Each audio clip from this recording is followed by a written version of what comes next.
Okay, with this properties of exponents unit, some of the first problems you're going to have to do is identify the asymptote of each graph.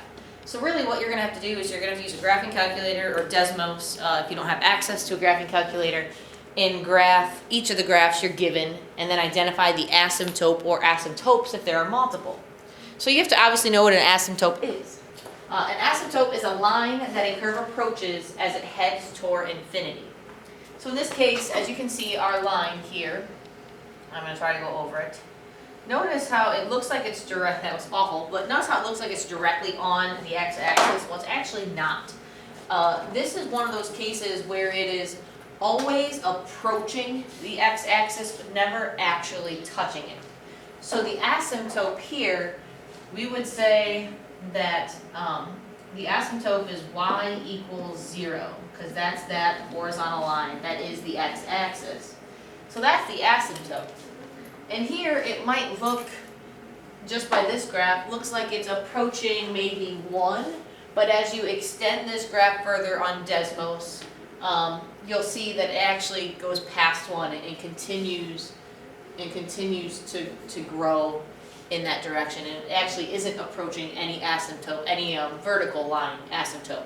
The majority of these will have a horizontal line asymptote. So that's how you need to do these.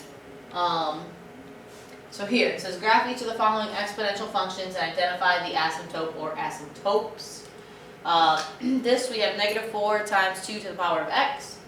Notice how, once again, this has the exact same asymptote as before. It's the y equals 0 line, because it is approaching that, which actually makes sense, because you have to think, is it possible to put a value in for x here and have this entire function equal 0?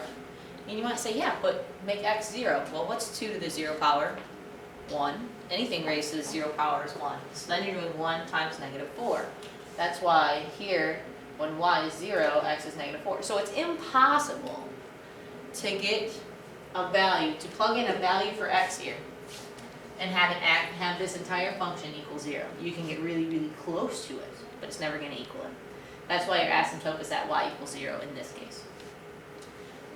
This case, your asymptote looks like it is at y equals 1, because your whole graph is shifted. It looks like, yes, it might be on that 1, but it never will be. So yeah, that would be your asymptote there. For same reasons, this can never actually equal 0, and 0 plus 1 gives us 1.